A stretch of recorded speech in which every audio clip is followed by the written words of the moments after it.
నమస్కారం బహుజన్ టైమ్స్ కి స్వాగతం. హెడ్లైన్ చూద్దాం.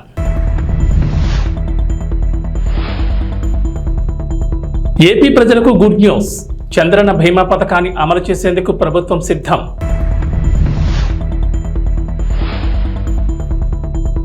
ఏపీలో భారీగా ఐఏఎస్ల బదిలీలు. మొత్తం 19 మంది ఐఏఎస్లను బదిలీ చేస్తూ రాష్ట్ర ప్రభుత్వం నిర్ణయం.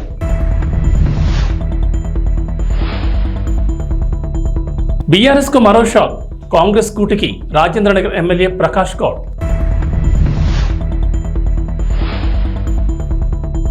తెలంగాణలో 3 రోజుల పాటు భారీ వర్షాలు. పలు జిల్లాలకు ఎల్లో అలర్ట్ జారీ.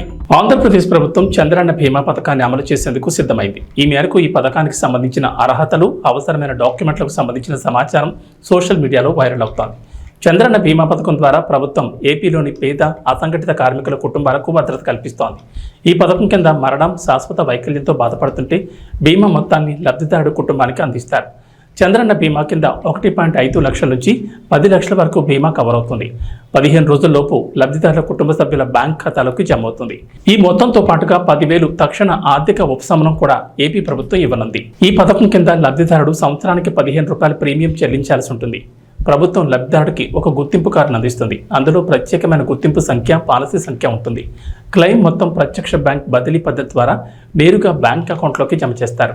లబ్ధిదారుడు ఏదైనా సమస్యను ఎదుర్కొంటుంటే వారు బీమా నమోదు, క్లెయిమ్ చెల్లింపునకు సంబంధించిన ఫిర్యాదు కోసం PDDRDAను సంప్రదించవచ్చు.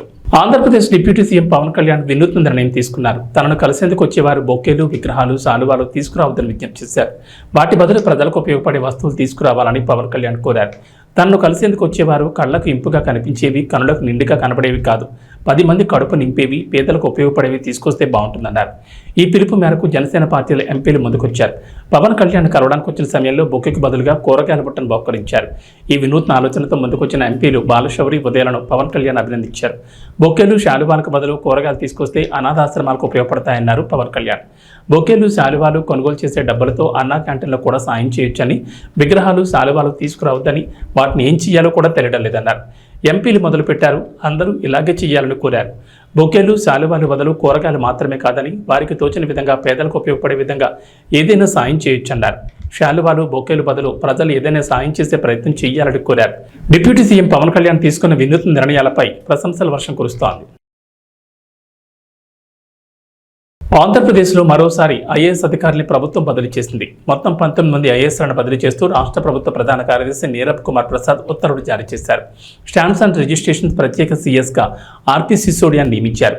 భూ పరిపాలన చీఫ్ కమిషనర్గా జి జయలక్ష్మి, అటవీ పర్యావరణ శాస్త్ర సాంకేతిక శాఖ ప్రత్యేక సీఎస్గా జి అనంతరామ్ నియమిస్తూ ఉత్తర్వులిచ్చారు.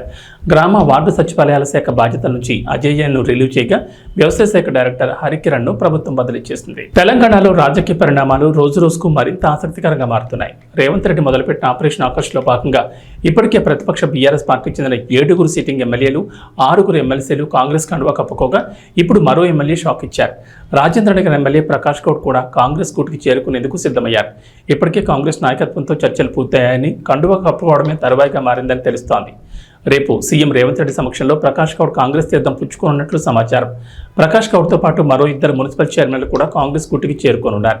గత 3 నెలల క్రితమే రాజేంద్రనగర్ ఎమ్మెల్యే ప్రకాష్ గౌడ్ కూడా కాంగ్రెస్ కండువా కప్పుకునేందుకు సిద్ధమయ్యారన్న వార్తలు చక్కర్లు కొట్టాయి.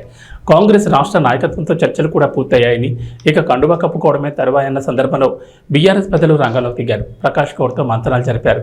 బీఆర్ఎస్ పార్టీని వేడొద్దంటూ బుజ్జగింపులు జరిపారు. దీంతో ప్రకాష్ గౌడ్ మనసు మార్చుకోవడంతో చేరికకు అప్పుడు బ్రేక్ పడింది. కట్ చేస్తే ఇప్పుడు మళ్లీ బీఆర్ఎస్ నాయకత్వానికి షాక్ ఇస్తూ కాంగ్రెస్ పార్టీలో చేరేందుకు సిద్ధమయ్యారు. మొత్తానికి నాటకీయ పరిణామాల మధ్య ప్రకాష్ గౌడ్ చేరికపై క్లారిటీ వచ్చింది. హైదరాబాద్ నగరవాసులకు ట్రాఫిక్ కష్టాల నుంచి ఉపశమనం కలగనుంది. భాగ్యనగరంలో మెట్రో రైల్ 2వ దశ విస్తరణలో భాగంగా ఎల్బీ నగర్ నుంచి హయత్ నగర్ వరకు దాదాపు 7 కిలోమీటర్ల మేర నిర్మాణం చేపట్టనున్నారు. ఈ మార్గంలో మొత్తం 6 స్టేషన్లు రాబోతున్నాయి. సగటున కిలోమీటర్కు అటు ఇటుగా ఒక స్టేషన్ ప్రతిపాదించారు. విజయవాడ జాతీయ రహదారి కావడం, కొన్ని ప్రాంతాల్లో ఫ్లైఓవర్ల నిర్మాణం జరుగుతున్న నేపథ్యంలో మెట్రో స్టేషన్లు ఏర్పాటు చేసే ప్రాంతాలపై జాగ్రత్తలు తీసుకుంటున్నారు. రహదారికి 2 వైపుల నుంచి మెట్రో స్టేషన్కి ఎటువంటి ఇబ్బంది లేకుండా చేరుకోవడానికి వీలుగా వాటి స్థానాలను సర్దుబాటు చేస్తున్నారు. ఈ మేరకు నేషనల్ హైవేస్ అథారిటీతో కలిసి సమగ్ర ప్రాజెక్టు నివేదిక రూపకల్పనకు మెట్రో రైల్ అధికారులు తుది రూపించారు. రెండో దశ విస్తరణలో వేర్వేరు మార్గాల్లో 70 కిలోమీటర్ల మెట్రో రైల్ మార్గాల నిర్మాణాన్ని ప్రతిపాదించారు. ఇందుకు సంబంధించిన డిపిఆర్ పనులు ప్రస్తుతం జరుగుతున్నాయి. ఇందులో మియాపూర్ నుంచి ఎల్బీ నగర్ వరకు ఉన్న కారిడార్ 1కు పొడిగింపైన ఎల్బీ నగర్ హయత్ నగర్ మార్గం ఒకటి. ఈ మార్గంలో చింతలకుంట వద్ద ఒక స్టేషన్ ఏర్పాటు చేయనున్నారు.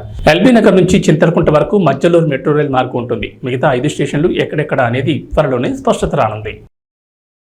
హైదరాబాద్ నగరంలో మరోసారి పోలీసు కాల్పుల కలకలం చోటు చేసుకుంది. నాంపల్లి రైల్వే స్టేషన్ వద్ద అనుమానాస్పదంగా తిరుగుతున్న 2 వ్యక్తులను గుర్తించిన పోలీసులు వారిని ప్రశ్నించారు. ఈ సమయంలో వారిలో ఓ వ్యక్తి తన వద్ద గొడ్డలతో పోలీసులపై దాడికి యత్నించగా మరొకరు రాళ్లతో దాడి చేశారు. దీంతో అప్రమత్తమైన పోలీసులు వారి నుంచి తప్పించుకునే ప్రయత్నంలో కాల్పులు జరిపారు. వీరిని దోపిడీ దొంగల ముఠాగా పోలీసులు భావిస్తున్నారు. దొంగలు తమపై దాడికి ప్రయత్నించడంతో పోలీస్ డెకాయ్ టీం కాల్పులు జరిపింది. పోలీస్ కాల్పుల్లో 2కి తీవ్ర గాయాలు కాగా వారిని చికిత్స కోసం ఆసుపత్రికి తరలించారు. గాయపడిన వారిని ఉత్తరప్రదేశ్ చెందిన అనీస్ రాజ్గా గుర్తించారు. వీరితో పాటు గ్యాంగ్ చెందిన మరో 2 వ్యక్తులు ఉన్నట్లు పోలీసులు అనుమానిస్తున్నారు. కాల్పులు జరపడంతో వారు పరారయ్యారని పోలీసులు పేర్కొన్నారు. కాల్పుల్లో గాయపడ్డ వారిని దోపిడీ దొంగలుగా అనుమానిస్తున్నారు పోలీసులు. ఈ ఘటనపై కేసు నమోదు చేసిన పోలీసులు దర్యాప్తు చేపట్టారు. మాంగర్ బస్తీకి చెందిన దొంగల ముఠాగా పోలీసులు గుర్తించారు. ఫుట్పాత్పై కూర్చొని ఉన్న 4గురిని పోలీసులు ప్రశ్నించడంతో దాడికి ప్రయత్నించారు. మోపిదేవి మండల పరిధిలోని కేకొత్తపాలెం గ్రామంలో కరకట్టను ఆనుకుని కొలువుదీరిన శ్రీ దుర్గా కోటేశ్వర స్వామి వారి ఆలయంలో లక్ష కుంకుమార్చన దీపోత్సవం కార్యక్రమాలను వీనులు విందుగా నిర్వహించారు. వారాహి నవరాత్రి మహోత్సవాలను పురస్కరించుకుని గురువారం ఉదయం ఆలయ అర్చకులు జయంతి విద్యాసాగర్ శర్మ బ్రహ్మత్వంలో లక్ష కుంకుమార్చన నిర్వహించారు. మహిళా భక్తులు పెద్ద సంఖ్యలో పాల్గొని భక్తి శ్రద్ధలతో కుంకుమ పూజలు చేశారు. అమ్మవారి చాముండేశ్వరి దేవిగా భక్తులకు దర్శనమిచ్చారు. గురువారం సాయంత్రం నిర్వహించిన దీపోత్సవం కార్యక్రమంలో తొలుత మహిళలు కుంకుమార్చన పూజలు నిర్వహించి దీపారాధన చేశారు. గ్రామం నుంచే కాకుండా అవనిగడ్డ, చల్లపల్లి పరిసర ప్రాంతాల నుంచి మహిళా భక్తులు పెద్ద సంఖ్యలో తరలివచ్చి ఆలయంలో నిర్వహిస్తున్న వారాహి అమ్మవారి నవరాత్రి ఉత్సవాల్లో భక్తి శ్రద్ధలతో పాల్గొంటున్నారు. 14వ తేదీ ఆదివారం సాయంత్రంతో మహోత్సవాలు ముగుస్తాయని అర్చకులు విద్యాసాగర్ శర్మ తెలిపారు.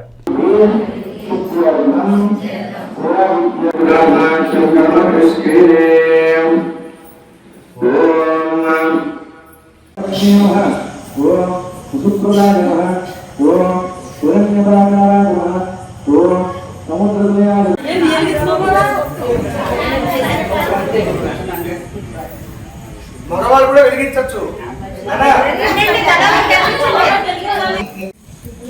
కూడా వస్తే చేద్దాం వచ్చేస్తాను.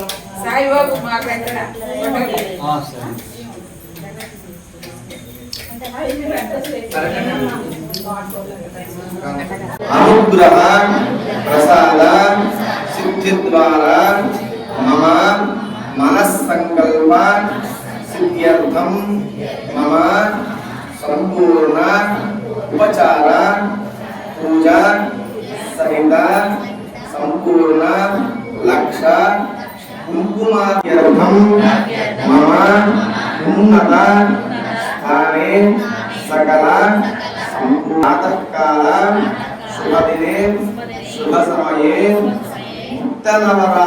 మంత్రాలయంలో జనసేన పార్టీ 4 మండల నాయకులతో కార్యకర్తలతో సమావేశం జరిగింది. ఈ సందర్భంగా జనసేన నాయకులు కొన్ని విమర్శలు చేశారు. వాటికి నాయకులు కార్యకర్తలు స్పందించి వివరణ ఇచ్చారు.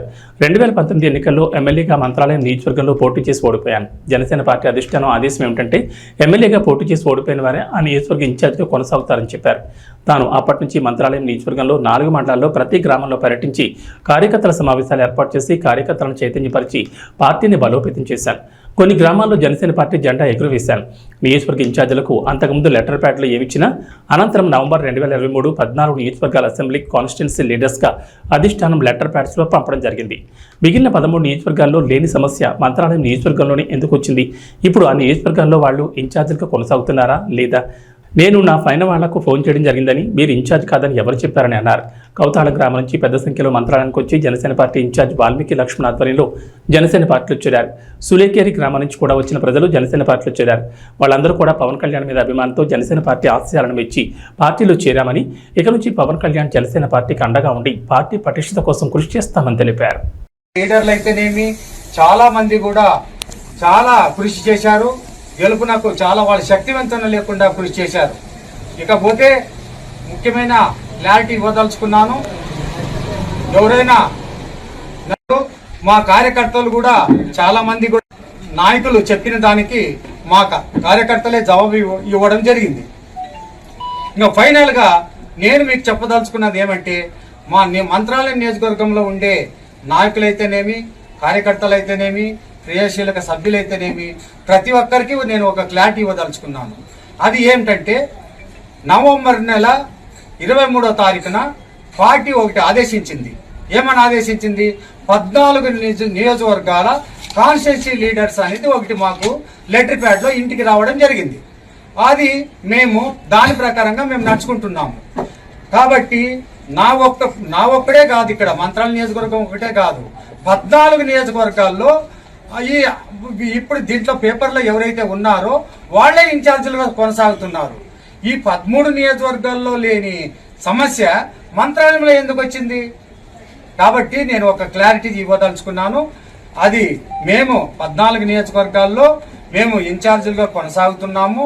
మేము కాన్స్టిట్యూన్సీ లీడర్స్ అని దాంట్లో చెప్పిన ఇన్ఛార్జ్ అనే దాని అర్థము. కాబట్టి మేము ఆ ఇన్ఛార్జి 23వ తారీఖున మాకు లెటర్ ప్యాడ్ లో కాన్స్టిట్యూన్సీ లీడర్ ఇచ్చింది. దీనికి ఒక టైము కానీ ఒక లిమిట్ కానీ లేదు. మరి ఇది కంటిన్యూషన్ ఉంటుంది దీనికి. ఎందుకంటే ఇది ఫైనల్ లెటర్ అందరికి 14 నియోజకవర్గాల వాళ్ళకి కూడా ఇది ఇంతకుముందు ఏమి ఇచ్చినా కూడా మాఫీ. ఇది మాత్రం జనసేన పార్టీ నుంచి పార్టీ ఆదేశం ప్రకారంగా వచ్చిన లెటర్ ఇది. దీన్ని మీకు చూపిస్తున్నా, దీన్ని మీకు పత్రికా విలేకరుల ద్వారా ఈ టీవీ ఛానల్స్ ద్వారా మీ అందరి దృష్టికి తీసుకొస్తున్నా. ఇకపోతే మన అందరూ కూడా నిన్న కొంతమంది ఏదో విమర్శించినా కూడా అది నేను పట్టించుకోవడం లేదు. కాకపోతే కొంతమంది నాయకులు వాళ్ళకి దేనివల్లనో ఒకవేళ అసంతృప్తి ఉండొచ్చు. నేను అందరూ కూర్చొని మాట్లాడుకొని ఆ ప్రాబ్లమ్స్ రావడం జరిగింది. కానీ వాళ్ళు కవతాళం మండలంలో ప్రతి ఒక్క నాయకుడు కూడా మనకు అందుబాటులో ఉండి ఇప్పటి నుంచి మనకు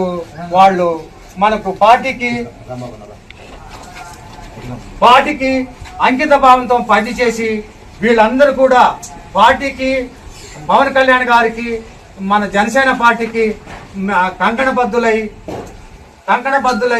వీళ్ళందరూ కూడా తప్పకుండా పార్టీ నుంచి చాలా మంది రావడం జరిగింది. వీళ్ళందరూ కూడా నేను పత్రికా ముఖంగా పేర్లు నేను తెలియజేస్తున్నాను.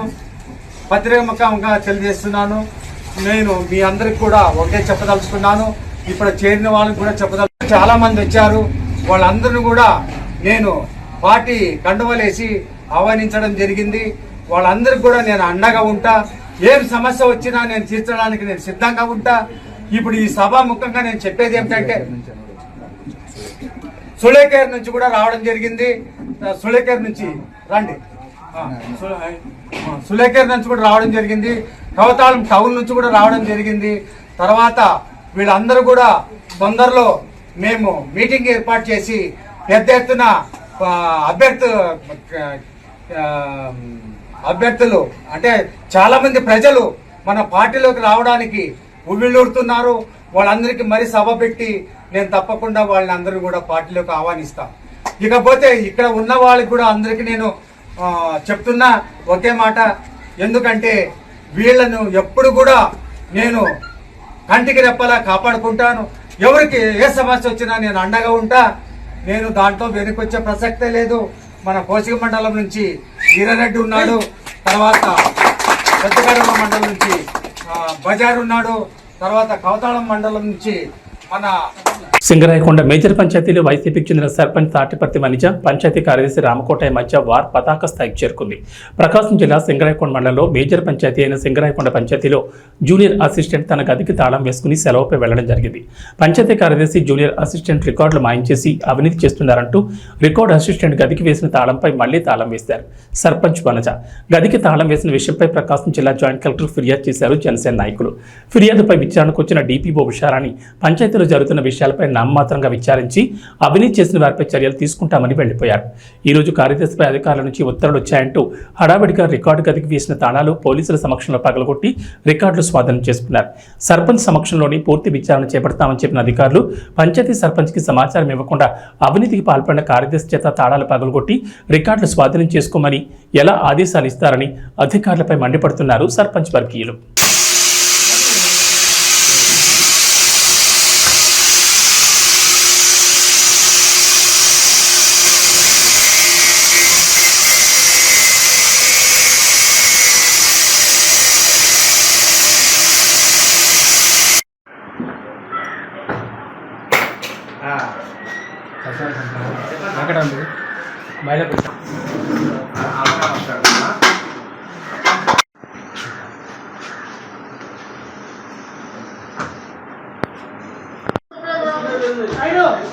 మీరు ఆఫీస్ రండి, మీరు అక్కడ కూర్చోవాలి, మీరు అక్కడ కూర్చొని రాసుకోమని చెప్పండి.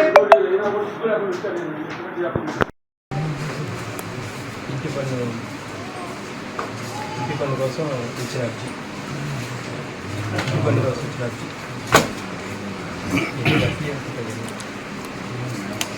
BLR files 2019, BLR file 2019.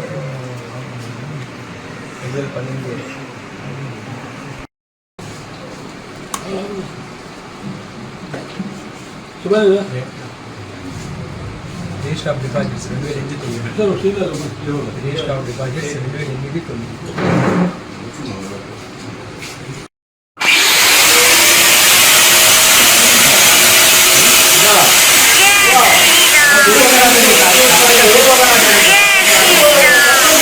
శంకరాగడ పంచాయతీ కార్యదర్శిగా 4 నెలల నుంచి చేస్తున్నాను.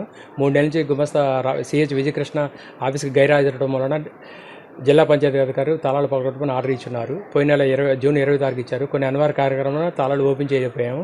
ఈరోజు మళ్ళీ జూలై 11వ తారీఖు 24 hours లోపు తీయమని చెప్పి మళ్ళీ ఆర్డర్ ఇచ్చున్నారు. అందుకని గెజిట్ ఆఫీసర్లు పంచనామాకు అనుకూలంగా దానికి సంబంధించిన ఆఫీసర్లు అందరి సమక్షంలో తాళాలు పాల్గొట్టడం అయిందండి.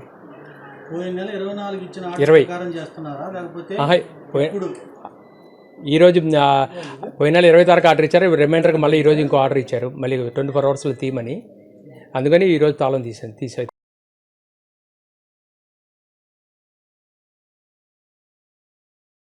ముఖ్యమంత్రి నారా చంద్రబాబు నాయుడు, డిప్యూటీ సీఎం పవన్ కళ్యాణ్ల సారథ్యంలో పౌర సరఫరాల శాఖను రాష్ట్ర మంత్రి నాదెండ్ల మనోహర్ సమగ్ర ప్రక్షాళన చేపట్టారని అవనిగడ్డ ఎమ్మెల్యే మండలి బుద్ధప్రసాద్ అన్నారు. రాష్ట్ర ముఖ్యమంత్రి నారా చంద్రబాబు నాయుడు, రాష్ట్ర ఉప ముఖ్యమంత్రి కొణిదెల పవన్ కళ్యాణ్ నేతృత్వంలో రాష్ట్ర ప్రభుత్వ సహకారంతో రాష్ట్ర వినియోగదారుల వ్యవహారాలు, ఆహార, పౌర సరఫరాల శాఖ మంత్రి నాదెండ్ల మనోహర్ ఆదేశాల మేరకు రాష్ట్ర వ్యాప్తంగా చేపట్టిన సబ్సిడీపై బియ్యం, కందిపప్పు విక్రయాల కేంద్రాన్ని అవనిగడ్డ ఎమ్మెల్యే మండలి బుద్ధప్రసాద్ గురువారం చల్లపల్లి రైతు బజార్లో ప్రారంభించారు. ఈ సందర్భంగా బుద్ధప్రసాద్ మాట్లాడుతూ గత ప్రభుత్వంలో సన్నబియ్యం ఇస్తామన్న మంత్రులు ఏ విధంగా మాట్లాడారో రాష్ట్ర ప్రజలు గమనించారన్నారు. రేషన్ డోర్ డెలివరీ పేరుతో ఏర్పాటు చేసిన వాహనాల ద్వారానే పలుచోట్ల రేషన్ బియ్యం అక్రమ మార్గంలో తరలించిన ఉదంతాలు అనేకం వెలుగు చూశాయన్నారు. తూకంలో మోసాలతో రేషన్ బియ్యం దోపిడీ విపరీతంగా జరిగిందన్నారు. ఇలాంటి వ్యవహారాలన్నీ అరికట్టి ప్రజా పంపిణీ వ్యవస్థను క్రమబద్ధీకరించడంతో పాటు నిత్యావసర సరుకుల ధరలు నియంత్రించేందుకు నాదెండ్ల మనోహర్ కృషి చేస్తున్నారన్నారు. అవనిగడ్డ నియోజకవర్గంలో ఎలాంటి అక్రమ రవాణా ప్రోత్సహించేది లేదన్నారు. ఈ ప్రభుత్వం అక్రమాలను సహించదని అధికారులు గుర్తించాలన్నారు. అవనిగడ్డ నియోజకవర్గంలో ఎట్టి పరిస్థితుల్లోనూ పరిపాలన పారదర్శకంగా ఉండి తీరాలని స్పష్టం చేశారు. చట్టబద్ధమైన పరిపాలన జరగాలని సూచించారు. అవనిగడ్డ నియోజకవర్గం నుంచి ఎలాంటి అక్రమ రవాణా జరుగుతున్నా అధికారులు అరికట్టాలని ఆదేశించారు. రైతు బజార్లలో ఏర్పాటు చేసిన సబ్సిడీపై బియ్యం, కందిపప్పు విక్రయ కేంద్రాన్ని ప్రజలు సద్వినియోగం చేసుకోవాలని బుద్ధప్రసాద్ సూచించారు.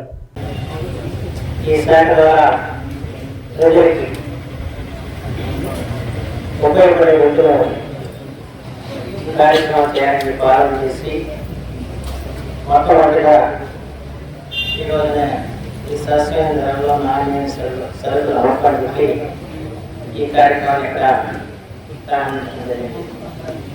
ప్రస్తుతం ఈ కార్యక్రమం రైతు ప్రధాన చోట మాత్రమే ప్రారంభించుకున్నాం. అవనిగడ్డ జిల్లాలో ఉన్న ఒక రైతు ప్రధాన కంటే ఇక్కడ మన కార్యక్రమాలు ప్రారంభించుకోవడం జరిగింది. దీనికి రైస్ మిల్లర్స్ అసోసియేషన్ సహకారం వస్తుంది.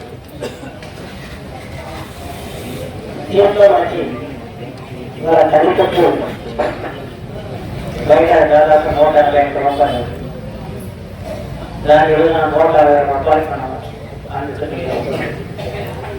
అలాగే బియ్యం 50 రూపాయలు 85 పైసలు బయట ఉంటే కేవలం 49 రూపాయలకి ఇక్కడ మంచి స్టీములు బీపీటీ స్టోరీ మసూరి బియ్యాన్ని ఇక్కడ అందించే కార్యక్రమం. అలాగే బియ్యం పచ్చి బీపీటీ సోనా మసూరి 52 రూపాయలు 40 పైసలు బయట ఉంటే దాని వలన 42 రూపాయలు అందిస్తుంది. దీనికి వాళ్ళు వినియోగదారు అందరూ కూడా దీన్ని వినియోగించుకోవచ్చు. దీనికి మనకు ప్రత్యేకించి రేషన్ స్టాకులు సామాన్యం లేదు. రేషన్ స్టాక్ చేసే కార్యక్రమాలు జరుగుతూ ఉంటాయి. దానివల్ల ప్రజలందరూ కూడా ఈ ధర పెరిగిపోయి ఇబ్బంది పడుతున్న సమయంలో కొంతైనా ఉత్సాహం కలిగించాలని ఆలోచనతో ఈ కార్యక్రమం ప్రారంభించడం జరిగింది. అంటే దీని అందరూ కూడా సాటిస్ఫై చేసుకోవాలని మాత్రం ఈ సందర్భంగా నేను కోరుతున్నాను. మన రైతు బజార్ మన ఆన్లైన్ జిల్లాలో చాలా RRR మూవీతో పాన్ ఇండియా స్టార్కి ఎదిగిన రామ్ చరణ్ కు ఉత్తరాదిని కూడా పెద్ద ఎత్తున అభిమానులు ఉన్నారు. చరణ్ తాజా చిత్రం గేమ్ చేంజర్ కోసం ఆయన ఫ్యాన్స్ ఆతృతగా ఎదురుచూస్తున్నారు. సుకుమార్ బుచ్చిబాబు సినిమాలు కూడా లైన్లో ఉన్నాయి. మరోవైపు ఇప్పటికే రామ్ చరణ్ వద్ద ఎన్నో ఖరీదైన కార్లు ఉన్నాయి. తాజాగా ఈ ఖాతాలో మరో ఖరీదైన కారు చేరింది. Rolls Royce latest version spectra కారును చరణ్ కొన్నారు. దీని ధర ఏకంగా 7.5 కోట్లని సమాచారం. తాజాగా ముంబైలో జరుగుతున్న ప్రముఖ వ్యాపారవేత్త ముఖేష్ అంబానీ కొడుకు అనంత్ అంబానీ వేడుకలకు వెళ్లడానికి శంషాబాద్ ఎయిర్పోర్ట్కు ఈ కారులోనే చరణ్ వెళ్లారు. తన భార్య ఉపాసన, కూతురు క్లింకారాలతో కలిసి ఆయన ముంబై వెళ్లారు. ఎయిర్పోర్ట్కు కారును చరణ్ స్వయంగా డ్రైవ్ చేసుకుంటూ వచ్చారు. మరోవైపు హైదరాబాద్ సిటీలో ఈ కారు ఫస్ట్ కస్టమర్ చరణ్ కావడం గమనార్హం. వచ్చే ఏడాది పాకిస్తాన్ వేదికగా ఛాంపియన్స్ ట్రోఫీ జరగనున్న విషయం తెలిసిందే. ఈ టోర్నీ షెడ్యూల్కు సంబంధించిన ముసాయిదాను సైతం పాకిస్తాన్ క్రికెట్ బోర్డు ఇప్పటికే ఐసీసీకి అందజేసింది. అయితే రెండు దేశాల మధ్య గత కొన్నేళ్లుగా నెలకొన్న ఉద్రిక్తతల నడుమ భారత్ పాకిస్తాన్లో పర్యటించేందుకు విముక్తి చూపుతోంది. హైబ్రిడ్ మోడల్లో టోర్నీ నిర్వహించాలని బీసీసీఐ ఐసీసీని కోరినట్లు వార్తలు వస్తున్నాయి.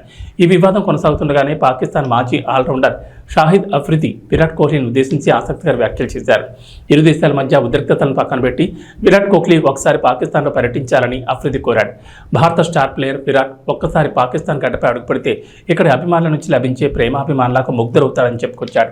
ఛాంపియన్స్ ట్రోఫీ కోసం భారత్ జట్టు పాకిస్తాన్లో పర్యటించడాన్ని నేను స్వాగతిస్తున్నా. మేము గతంలో భారత్లో పర్యటించినప్పుడు మాకు గొప్ప గౌరవం, ప్రేమ లభించాయి.